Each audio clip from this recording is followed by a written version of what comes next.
Hoje, no quadro O que esse livro revela sobre você, nós vamos mergulhar em uma das obras mais provocativas já escritas sobre mente, medo e autossabotagem, o livro Mais Esperto que o Diabo, de Napoleão Hill.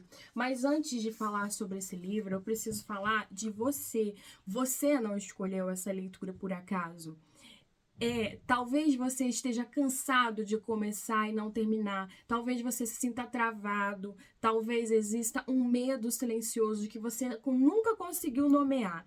Ou talvez você já tenha percebido que existe uma força invisível sabotando seus planos. E é exatamente sobre isso que esse livro fala. Não é sobre um diabo religioso. Eu preciso frisar isso aqui. Mas é sobre um estado mental. E é aqui que a psicologia e a neurociência elas entram. O diabo como metáfora psicológica, que fique bem claro. No livro, o Hill cria uma entrevista fictícia com o diabo, mas do ponto de vista psicológico, esse diabo representa algo muito claro. O conjunto de padrões mentais inconscientes que nos mantém presos. Hoje, na neurociência, chamamos isso de sistema de ameaça hiperativado, para que você consiga compreender. São condicionamentos inconscientes, crenças limitantes, padrões automáticos do cérebro e repetitivo. O nosso cérebro tem uma estrutura chamada amígdala. Ela é responsável por detectar perigo. E o problema?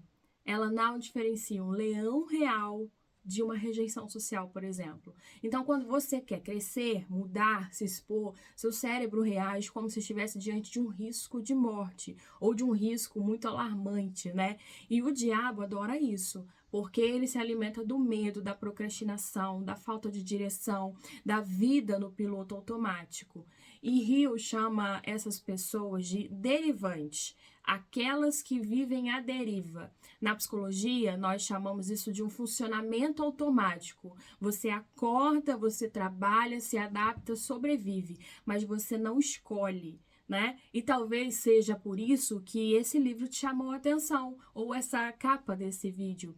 O conceito de deriva e o cérebro automático, mais de 40% de nossas ações diárias são hábitos automáticos, que mostra isso através dos estudos do comportamento habitual e os circuitos do núcleo estriado do cérebro. Ou seja, você acha que está decidindo, mas na verdade está repetindo. O livro, ele revela que o maior controle do diabo é manter as pessoas distraídas e indecisas. E aqui entra o nosso córtex pré-frontal. A área responsável por planejamento, foco e tomada de decisão consciente.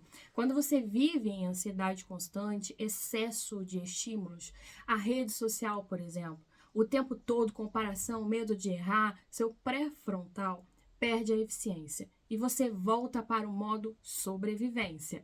Percebe que isso é muito atual? Esse livro foi escrito em 1938, mas parece que foi escrito para a era digital. O medo é o combustível da estagnação. E Hill descreve 7 medos básicos, entre eles o medo da pobreza, o medo da crítica, o medo da doença, o medo da perda de amor, a escassez, né, que é o medo de faltar, o medo da morte, e eu posso citar vários. E hoje sabemos que o medo ativa o nosso eixo HPA, hipotálamo, hipófise adrenal, liberando cortisol. O cortisol em excesso cronicamente reduz a clareza mental, ele prejudica a memória e aumenta o comportamento de evitação. Ou seja, você não realiza porque não é capaz, você não realiza porque está em estado de ameaça. E o livro encara isso com maestria. Ele mostra que o verdadeiro inimigo não é o externo, é a programação interna não questionada. Esse livro revela sobre você. Se esse livro te chamou a atenção, talvez você esteja cansado de se sabotar, sinta que não tem potencial utilizado, perceba que está vivendo reagindo, não criando, e talvez esteja buscando uma autonomia mental, porque quem está confortável na mediocridade não se interessa por esse tipo de leitura. A verdade seja dita, né? Esse livro não é para quem quer entretenimento, é para quem quer confronto. E aqui entra algo fundamental. o autoconhecimento. Na psicologia analítica, aquilo que evitamos olhar ganha poder sobre nós. Na terapia cognitiva, aquilo que não é identificado não pode ser reestruturado. Na neurociência, aquilo que não é trazido à consciência permanece como um circuito automático. O livro, ele é essencialmente um convite à metacognição, pensar sobre o próprio pensamento. E isso fortalece o pré-frontal, aumenta a regulação, reduz a impulsividade. Leitura profunda é treino cognitivo. Os benefícios da leitura para o cérebro são diversos. Quando você lê um livro como esse, ativa as redes de linguagem e imaginação, estimula a empatia, o circuito do córtex pré-temporal e o sistema límbico, aumenta a conectividade neural, reduz estresse. Estudos mostram uma significativa queda de cortisol após minutos de leitura concentrada, mas não é qualquer leitura. Que fique aqui, né? A leitura deve ser reflexiva, que confronta, que exige pausa, que gera desconforto. Afinal, viver é isso. O desconforto é o crescimento neural. A neuroplasticidade acontece quando você sai do automático. O diálogo com o diabo é o confronto interno. Ao longo do livro, Hill interroga o diabo, psicologicamente mesmo. Isso é uma externalização. Quando você dá nome ao seu padrão, ele deixa de ser você e passa a ser algo que você observa. Isso é técnica terapêutica, separar a identidade de comportamento. Eu sou procrastinador. Ele vira eu tenho um padrão de procrastinação. E isso devolve o seu poder. O livre-arbítrio e a responsabilidade. Uma das mensagens centrais do livro é que o diabo só domina quem não pensa por si.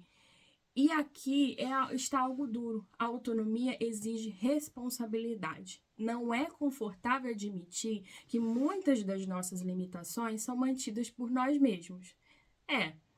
Mas é libertador. Na psicologia existencial, liberdade e angústia caminham juntas. Escolher significa assumir consequências. Talvez o que esse livro esteja revelando sobre você seja que você está pronto para assumir essa responsabilidade. Porque você precisa assistir esse vídeo até o final. É a pergunta que eu te faço. Porque não se trata de um livro apenas. Se trata de entender o que está dentro de você e que ainda está à deriva. Pergunte-se: onde estou vivendo no automático? Por que estou vivendo assim? Qual medo dirige as minhas decisões? Que desculpa eu repito? Que narrativa eu uso para justificar as minhas estagnações? Que bengalas são essas? O diabo moderno pode se chamar de comparação, distração, vícios em validação, medo do julgamento, síndrome do impostor. E quanto menos consciência, mais eles têm controle sobre você.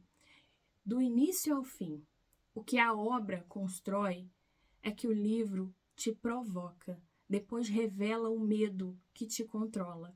Mostra como a educação pode condicionar uma submissão mental, se não feita da forma correta. Fala sobre a influência social, a religião, o sistema econômico, a mídia, né? Então, somos biopsicossociais. E termina com uma chave: a disciplina do pensamento, do propósito definido, a autonomia mental. Isso na neurociência significa treinar foco, criar metas, repetir comportamentos alinhados com o que você deseja, fortalecer circuitos de autorregulação. Você literalmente constrói o seu cérebro. É você. E a pergunta final, talvez seja essa a pergunta: esse livro é bom? Não sei. Depende para quem lê. Mas por que você está buscando ele agora? O que dentro de você quer romper, conquistar a deriva? O que está cansado de viver pequeno? Que medo você já percebeu que está te governando? Livros não são coincidências, são espelhos do momento emocional que você vive. Se essa obra faz sentido para você, talvez não seja apenas uma leitura, seja um ponto de virada. E se ao final você sentir que esse livro conversa com o seu momento, o caminho está na descrição. Leia, veja sobre o link e escolha a sua opção de vida. mas a identificação raramente é coincidência. Eu vou deixar aqui o link para você encontrar o livro, caso você queira. E eu espero, de coração, ter ajudado com essa reflexão. Um beijo.